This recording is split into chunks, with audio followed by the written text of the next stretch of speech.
18 ਸਾਲ ਪਹਿਲਾਂ ਜੰਮੂ ਕਸ਼ਮੀਰ ਦੇ ਕਾਰਗਿਲ ਵਿੱਚ ਭਾਰਤ ਨੇ ਪਾਕਿਸਤਾਨ ਤੋਂ ਯੁੱਧ ਜਿੱਤਿਆ। ਕਾਰਗਿਲ ਜੰਗ ਦੀ ਗਾਥਾ ਜਦੋਂ ਛਿੜਦੀ ਹੈ ਤਾਂ ਇੱਕ ਨਾਂ ਦਾ ਜ਼ਿਕਰ ਜ਼ਰੂਰ ਹੁੰਦਾ ਹੈ, ਸੂਬੇਦਾਰ ਯੋਗਿੰਦਰ ਸਿੰਘ ਯਾਦਵ। ਸੂਬੇਦਾਰ ਯੋਗਿੰਦਰ ਸਿੰਘ ਯਾਦਵ ਕਾਰਗਿਲ ਜੰਗ ਦੇ ਉਹ ਯੋਧੇ ਨੇ ਜਿਨ੍ਹਾਂ ਨੂੰ 19 ਸਾਲ ਦੀ ਉਮਰ ਵਿੱਚ ਪਰਮਵੀਰ ਚੱਕਰ ਨਾਲ ਸਨਮਾਨਿਤ ਕੀਤਾ ਗਿਆ। 3 ਗੋਲੀਆਂ ਲੱਗਣ ਦੇ ਬਾਵਜੂਦ 60 ਫੁੱਟ ਦੀ ਚੜ੍ਹਾਈ ਚੜ੍ਹ ਕੇ ਯੋਗਿੰਦਰ ਸਿੰਘ ਯਾਦਵ ਨੇ ਪਾਕਿਸਤਾਨੀ ਬੰਕਰਾਂ ਤੇ ਗ੍ਰਨੇਡ ਸੁੱਟਿਆ। ਪਲਟਣ ਦੇ ਸਾਰੇ ਸਾਥੀ ਪਾਕਿस्तानी गोलियां ਦਾ शिकार बन गए तो सिर्फ यादव इकल्ले रह गए सन। बस वो एक ऐसा मंजर, ऐसा पल कि उन्होंने इस तरह से आकर के हमको घेरा और एक ही पल के अंदर सब कुछ खत्म हो गया। जिनसे मैं एक पहले बात कर रहा था, आज कोई बात करने वाला ही नहीं था। मैं भी उनकी तरफ से मर चुका था। टाइगर हिल ते कारगिल दे योधे सूबेदार यादव ने किवें कब्जा किया, सुनते हैं ABP सांझा ते सूबेदार योगिंदर सिंह यादव तो। इंडियन आर्मी के बहुत से जवानों ने अपनी जान देके कारगिल की जंग को जीता। तो आज हमारे साथ कारगिल के एक हीरो मौजूद हैं जिनको परमवीर चक्र के साथ सम्मानित किया हिंदुस्तान की आर्मी ने। योगिंदर सिंह यादव जी, आपका बहुत स्वागत है ABP न्यूज में।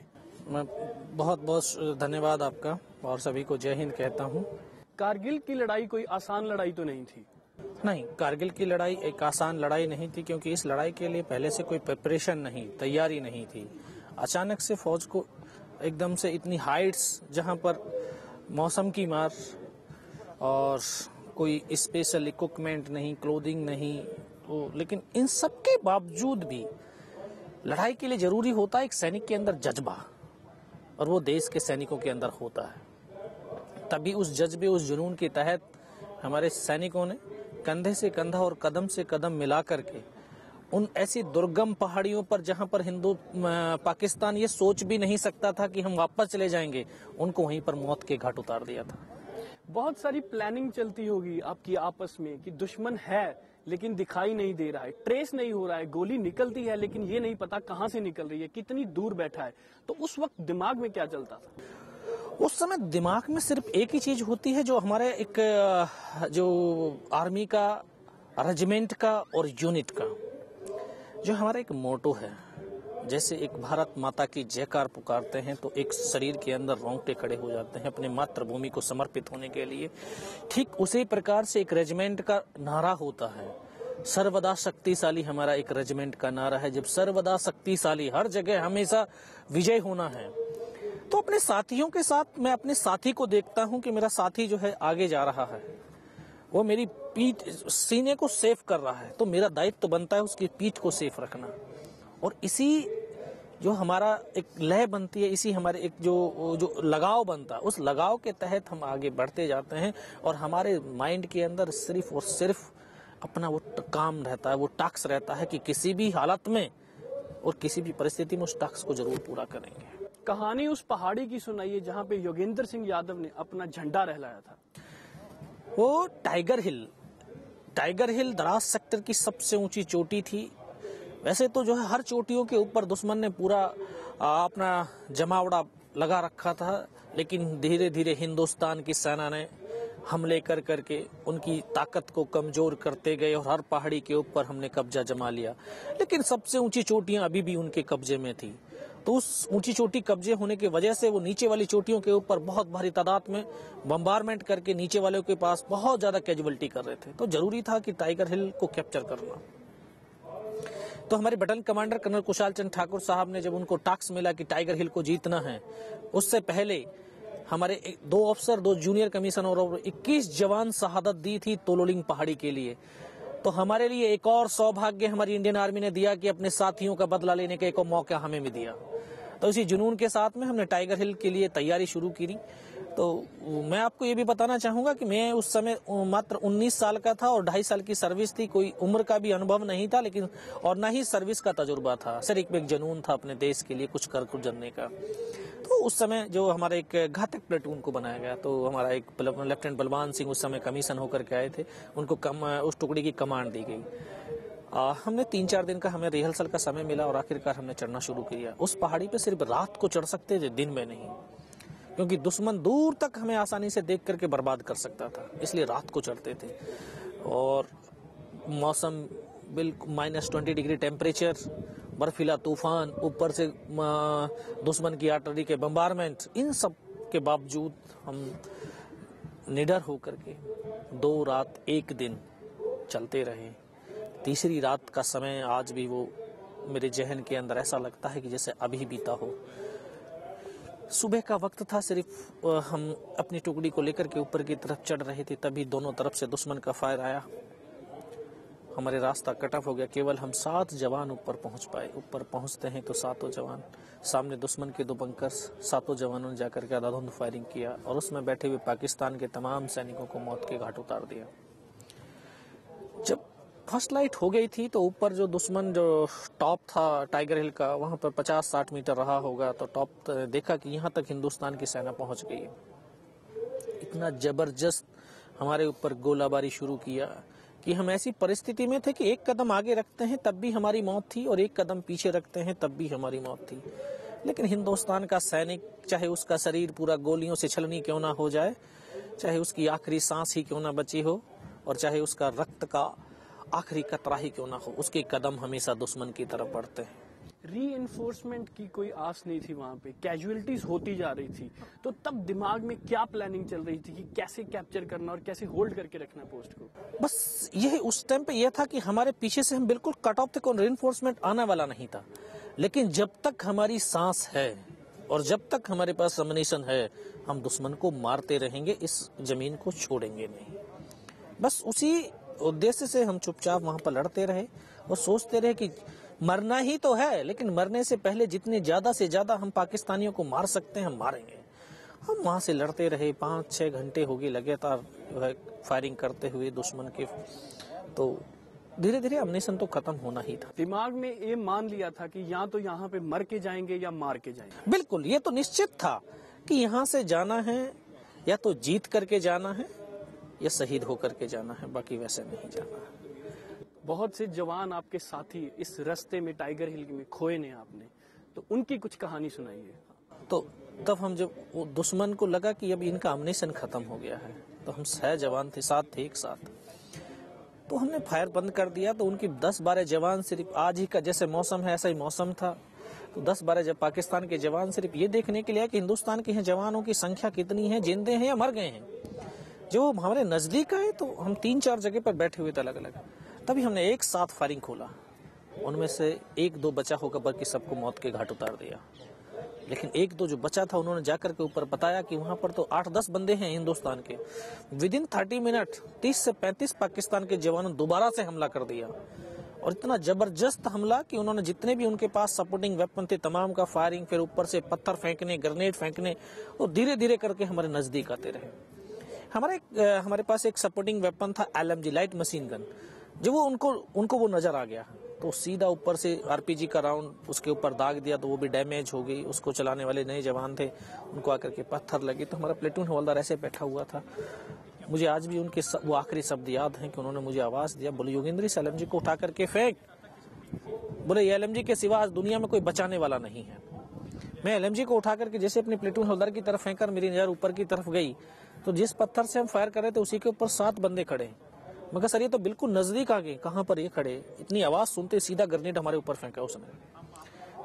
तो मेरा नाम राशि था, एक दूसरा योगेंद्र सिंह यादव, वो मेरे पीछे की तरफ लेट करके फायर कर रहा था। उसको आकर के जो ग्रेनेड का टुकड़ा लगा, यहाँ से उसकी ये उंगली कट करके दूर जाकर के पड़ी। तो जिसको चोट लगती है उसी का दर्द का एहसास उसी को होता है। उसने एकदम से बोला मेरा हाथ कट गया है। मैं पीछे की तरफ मुड़ करके देखा, मगर नहीं सर आपका हाथ नहीं बल्कि उंगली कटी है। उनको फर्स्ट एड दिया। फर्स्ट एड देने के बाद सभी ने बोला यार ऐसे करो, तुम नीचे की तरफ कूद जाओ और अपने जो साथियों को चढ़ाने की कोशिश करो। मैं तो अभी किताबों में पढ़ करके गया था स्कूल में कि एक सैनिक दूसरे सैनिक के लिए अपने आप को कुर्बान कर देता है। आज तो ऑन ग्राउंड देखने को मिल रहा था। हमारे जो सीनियर सैनिक थे, जो हमसे जो सर्विस में बहुत सीनियर थे, वो लोग चाहते तो अपने आप को बचा सकते थे, लेकिन हम जैसे नए जवानों के लिए अपने आप को कुर्बान कर रहे थे। इससे बड़ी हमारे लिए और क्या ताकत हो सकती थी। तभी फिर हम एक और वेपन था, उसको उन्होंने दुश्मन ने निशाना बनाया स्नाइपर वाले को।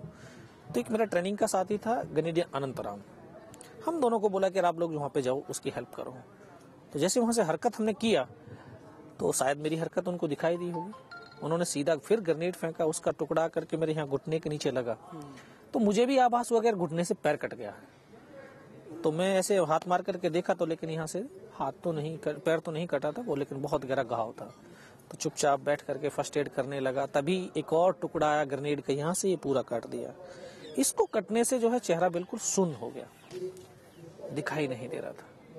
तो जब आंखें खुली तो देखा ऊपर से नीचे तक लहू लुहान, नाक से खून की धार बह रही थी। तो वहाँ पर एक पाकिस्तान का जो स्लीपिंग बैग पड़ा हुआ था, उससे जो है काफ़ी देर तक ब्लड साफ करता रहा, लेकिन खून बंद नहीं हुआ। फिर मैं रेंगता हुआ अपने साथी के पास पहुंचा। पहुंचने के बाद अब पहाड़ी से ऐसे पीठ लगा करके हम ठीक आमने सामने बैठे हुए थे। मैं उनको बोला सर आप मेरे फर्स्ट एड कर दीजिए। उन्होंने बोला कैसे कर, पहले फायर कर। तो मैं ऐसे करके फायर करने लगा। मैं देख रहा हूँ कि कुछ देर के बाद उन्होंने अपनी फील्ड पट्टी जब निकाली तो उसकी पन्नी फाड़ने के लिए यहाँ तक उनका हाथ पहुंचा था, हेड शूट हुआ। ऐसे करते करते लेटते चले गए। मैं हाथ पकड़ा लेकिन एक शब्द भी नहीं बोले। जैसे आप बैठे हैं ऐसे मेरा जो ट्रेनिंग का साथी तो बैठा था, मैं उसको बोला अनंतराम यार सर को तो गोली लगी है। उस जवान ने भी सिर्फ क्या इतना बोल पाया, उसको ऐसे सीने में लगा, वो भी आकर के मेरी तरफ ऐसे लेट गया। तभी मैं अपने प्लेटून हवलदार को बोला सर दोनों बंदों की तो गोली लगी है, कैसे हैं? दोनों को दोनों शहीद हो गए। बस वो एक ऐसा मंजर, ऐसा पल कि उन्होंने इस तरह से आकर के हमको घेरा और एक ही पल के अंदर सब कुछ खत्म हो गया। जिनसे मैं एक पहले बात कर रहा था, आज कोई बात करने वाला ही नहीं था। मैं भी उनकी तरफ से मर चुका था। उनके कमांडर ने बोला इनको रिचेक करो, इनमें से कोई जिंदा तो नहीं। आकर के गोलियां मारने लगे तो मैं भी इस तरह से पड़ा हुआ था, देख रहा था कि बेहोश था, लेकिन इतना नहीं बेहोश हुआ था कि उनको देख न सकूं, सुन न सकूं, देख सकता था। और इस चीज का अफसोस मनाने का मौका भी नहीं मिला होगा? नहीं, कोई अफसोस का मौका नहीं था। सिर्फ मौका था कि एक जब तक मेरी सांस है मेरे साथियों के खून का बदला लेना है मुझे, बस ये आस बना के बैठा था। कैसे कौन सा मौका मिले कि मैं इनको जो है और ज्यादा से इनको मार दूं। चुपचाप पड़ा था। फिर उन्होंने जो है आकर के गोलियां मारने लगे तो हमारी डेड बॉडी ऐसे उछलती थी। उसने आकर के फर्स्ट में यहाँ पे बाजू में गोली मारी, फिर यहाँ पे जांग में मारी, नीचे पैर में मारी, 3 जगह गोली मारी। उस गोली की पीड़ा को चुपचाप पड़ा मैं सहता रहा और फिर एक विश्वास पैदा करा अपने अंदर कि अगर इसने सर और सीने में गोली नहीं मारी, चाहे मेरा हाथ पैर दोनों ही काट करके नहीं ले जाए, मैं उफ तक भी नहीं करूंगा और मैं जिंदा भी रहूंगा। वो विश्वास ही था कि आज मैं बैठा भी हूँ आपके साथ। उनको यकीन हो गया कि इनमें से कोई जिंदा नहीं है। फिर हमारा एक नीचे पोस्ट था 500-600 मीटर नीचे, MMG पोस्ट। टाइगर हिल की बगल में ही जो है मस्को वैली है। उन्होंने उसको कॉल किया। जैसे सेट पे पास कर रहे थे तो मुझे आवाज सुनाई दी। तब मुझे लगा कि यार आज मेरी पूरी टुकड़ी खत्म हो जाएगी। तब ऊपर वाले से सिर्फ एक प्रार्थना करी कि मुझे इतनी जिंदा रख दे कि मैं अपने साथियों तक सूचना पहुंचा सकूं। काफी देर के बाद उन्होंने फिर बूट की ठोकरें, गालियां, बहुत कुछ दिया। फिर लास्ट में बोले इनके वेपन उठा लो। तो उनका जो है आकर के गोलियां मार कर रहा था, दूसरा वेपन उठा रहा था। फिर भी आकर के उसने उसी रोटेशन से गोलियां मारी। फिर भी मेरी बाजू में नीचे 3-4 जगह गोली मारी और लास्ट में जब उसने बैरल करी सीने की तरफ, तब लगा यार अब नहीं बचेगा। लेकिन यहाँ पर पीछे से पैंट पूरी फट गई थी चलते चलते पहाड़ियों में। तो यहाँ पे पर्स रखा था, पर्स में गिलेट के 5-5 रुपए के कुछ सिक्के भी पड़े हुए थे। बस बचाने वाला वो था। उसने सिक्के पे जाकर के लगी गोली, जैकेट रिकोचिट होगी। तो मुझे भी आभास हुआ कि यार मैं भी मर गया हूँ। लेकिन पाकिस्तान का दूसरा सैनिक आया, उसने आकर के मेरा AK-47 उठा करके वापस मुड़ा। शायद तो उसका पैर मेरे पैर से टकराया होगा। तो मुझे एकदम से चेतना आई और मुझे लगा यार अभी तक तू जिंदा है। फिर एक अंदर से आवाज आई कि अभी तक नहीं मरा तो मरेगा भी नहीं। मेरे पास एक हैंड ग्रेनेड बचा हुआ था। मैंने धीरे से उसकी पिन निकाली। जो राइफल लेकर के पाकिस्तान का सैनिक जा रहा था उसके ऊपर ऐसे फेंक करके फिर ऐसे लेट गया और कोई चारा नहीं था। तो उस कोट के अंदर हुड लगा हुआ था, हुड के अंदर वो गिर गया। उसने तुरंत पीछे की तरफ मुड़ करके देखा, पीछे तो कोई मूवमेंट था नहीं। और जब तक वो ग्रेनेड को निकाल पाता, ग्रेनेड फट गया। उसका पूरा सर उड़ा, हमारे ऊपर आकर के गिरा। बाकी जो पाकिस्तान के सैनिक थे उनमें से एकदम खलबली मची, इनमें से कोई जिंदा है। लेकिन कुछ बोले जिंदा नहीं, नीचे से रेनफोर्समेंट आ गई है। बस वो एक मौका था मेरे पास। मैंने दोनों हाथ से उसकी राइफल को उठाने की कोशिश करी, लेकिन हाथ तो हिला ही नहीं, क्योंकि इसकी हड्डी निकल के पूरी बाहर हो गई थी। एक हाथ से राइफल उठाया, वहां से ऐसे फायरिंग किया, फिर इसी हाथ से पलटा खाया, दूसरे पत्थर से, तीसरे पत्थर से, 3-4 जगह से फायरिंग किया। उनको लगा कि नीचे से रेनफोर्समेंट आ गई और फिर उनके पैर उखड़ के वहां से भाग खड़े हुए। 3-4 मीटर तक रैंक तक वो आगे गया, देखा तो उनका पूरा डिप्लॉयमेंट, सामने टेंट लगे, लंगर चल रहे हैं, उनकी मोटर पोजीशन है, तमाम चीज़ें देखनी। वहाँ से पूरी इन्फॉर्मेशन जितनी मैं ले सकता था लिया, क्योंकि उस समय सिर्फ जहन के अंदर सिर्फ अपने साथियों को बचाना, पोस्ट को बचाना बहुत ज़रूरी हो गया था। वापस मुड़ करके रेंगता हुआ, खिसरता अपने साथियों तक पहुँचा। फिर मुझे लगा हो सकता मेरी तरह कोई जिंदा होगा। आकर के देखा तो किसी का पूरा सर फटा हुआ था, किसी के पूरे फेफड़े निकले हुए थे। बहुत देर बैठ करके रोया, फिर अपने आप को संभालता रहा, कैसे मैं नीचे जाऊंगा। ये हाथ बिल्कुल टूट करके लटक गया था। इस हाथ को ऐसे बांधने की कोशिश करने लगा, बांधा नहीं। फिर इसको सोचा तोड़ करके फेंक देता हूँ, तोड़ने की भी कोशिश करी लेकिन टूटा नहीं। उठाया, पीछे कमर पे फेंका, सोचता रहा। फिर तभी एक ऐसी आवाज़ सुनाई दी जिसने बोला, बेटा इस नाले से नीचे की तरफ चला जा। मैं उस नाले से लुढ़क गया, लुढ़कते बहुत नीचे आया था। एकदम से ऐसे पत्थर से ऐसे लटका हुआ था। तब मुझे लगा यार मैं पाकिस्तान की तरफ आ गया। तो मैं नीचे की तरफ देखा तो मुझे मेरे साथी नजर आए। फिर वहाँ से उन्होंने निकाला। साथी नजर आए तो आशा की एक आशा की किरण जागी है कि हाँ अभी जो है मैं अपने मिशन को थोड़ा कामयाब कर सकता हूँ। उन्होंने उनको लगा कि यार ये बचेगा तो नहीं, क्योंकि इतनी बुरी हालत थी। मैं उनको बताया कि सर मुझे कुछ नहीं होगा, सिर्फ इस पोस्ट को बचा लो कैसे करके। सीओ को इन्फॉर्म किया, सीओ ने वहाँ तक पहुँचाया। सीओ के पास पहुँचते ब्लड इतना निकल गया कि मुझे दिखाई देना बिल्कुल बंद हो गया था। फिर उनको सीओ साहब को मैं पूरा जो है ऊपर की घटनाक्रम बताया, सब इस प्रकार की कहानी हुई। और ये पूरा जब कुछ बताने के बाद तभी डॉक्टर ने इंजेक्शन लगाया। फिर मुझे पता नहीं मैं कहाँ पर। 3 दिन के बाद होश आया, देखा ऊपर पंखा चल रहा है। पता चला 92 बेस हॉस्पिटल श्रीनगर। और वहीं पर मुझे पता चला कि उसी इन्फॉर्मेशन के आधार पर रात को जब सीओ ने अटैक कराया, बिना कुछ कैजुअलिटी के टाइगर हिल टॉप के ऊपर विजय पताका फहरा दिया। और उसका सारा श्रेष्ठ योगेंद्र सिंह यादव को भी। बस ये मेरी बटालियन का श्रेय है कि जो है बटालियन ने मुझे अपने आप में बड़ा खुश नसीब समझता हूँ कि मेरे उस इन्फॉर्मेशन के बाद मेरी बटालियन की कोई कैजुअलिटी नहीं। बहुत छोटी सी उम्र में इंडियन आर्मी ज्वाइन कर ली थी जी। सोचा था कि इस तरह का मौका मिलेगा देश की सेवा करने का? नहीं, सोचा नहीं था, लेकिन सपने बहुत देखता था। क्योंकि मेरे पिता भी फौज में थे, उन्होंने 71 की लड़ाई लड़ी थी। तो जो वो अपनी कहानियां बताया करते थे, तो उसी कहानियों को एक सपने के रूप में मैं जरूर देखता था। और मुझे नहीं पता था कि इतनी कम उम्र में जो है इतना ये सपने मेरे सच हो जाएंगे। टूटी बाजू और टांग में गोली लगने पर वो सपने सच होते दिखे। हाँ, वो कहानी बुनती दिखी। बिल्कुल। उन्होंने जो है उस सपनों ने मुझे जो है एक नई जिंदगी भी दी है और एक सैनिक होने का एक सौभाग्य प्राप्त हुआ है। साथ के सैनिक जो कारगिल की लड़ाई में शहीद हो गए, उनको भी याद करते हैं आज? सभी याद करते हैं सर। उनको तो कैसे भूल सकते हैं। जब तक ये सीने के अंदर आखिरी सांस तक चलती रहेगी तब तक उनके यादें इस सांसों के साथ जो है बनती रहेंगी। एक आखिरी सवाल योगेंद्र सिंह यादव जी, फौजी सरहद पे अपनी जान तक दे देता है, परिवार घर पे बैठता है, सरकारें सियासत करती हैं। आपको लगता है कि सरकार जो फौजियों के लिए, जो उन शहीदों के लिए कार्य कर रही है वो बहुत है? देखिए, मैं एक सैनिक हूं और सैनिक होने के नाते मैं किसी गवर्नमेंट या सरकार के ऊपर कोई बहस नहीं करता और न ही मुझे करने का कोई औचित्य बनता है। मैं अपने एक सैनिक होने के नाते मैं सैनिक के धर्म को निभाने की कोशिश करता हूं। और सैनिक ये चाहता है कि उसका देश, उसका देशवासी सुरक्षित रहें और इसके लिए वो अपने प्राणों को बलिदान दे देता है। वो सांस की आखिरी सांस को भी अपने देश और देशवासियों के ऊपर नौछावर कर देता है। वो तो देश और देश की गवर्नमेंट को जो है क्या करना है वो तो उनके ऊपर दायित्व है। हम अपना दायित्व निभाते हैं और अपने दायित्व को निभाने के लिए हमें निस्वार्थ ईमानदारी और वफादारी के साथ और अभी तक लड़ते रहे हैं और आखिरी दम तक लड़ते रहेंगे। एक आखिरी मैसेज एबीपी न्यूज की तरफ से आप इन देश के नौजवानों को देना चाहते हो? हाँ, मैं देश के नौजवानों को ये कहना चाहूंगा कि ज्वाइन द इंडियन आर्मी।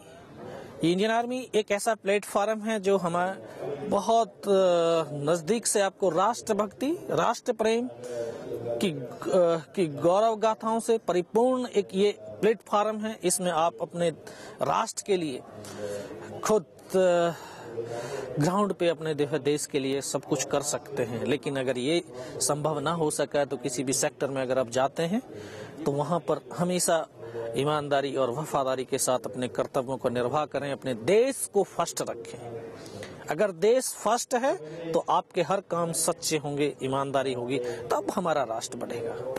शुक्रिया योगेंद्र यादव जी, Thank you. अपनी कहानी सुनाने के लिए। बहुत बहुत जय हिंद। 19 साल के इस लड़के ने जो बचपन में कहानियां सोची थी और जो सपने देखे थे, उनको कारगिल की उस जंग में पूरा किया। बाजू टूट गई, टांग पे गोली लगी, लेकिन साहस नहीं छोड़ा। साथियों की शहीदी का बदला लेने तक अपने सांस को जिंदा रखा और टाइगर हिल को कैप्चर की। उसी के बदले में हिंदुस्तान की आर्मी का सबसे हाईएस्ट अवार्ड परमवीर चक्र को इस योगेंद्र यादव को सम्मानित किया गया।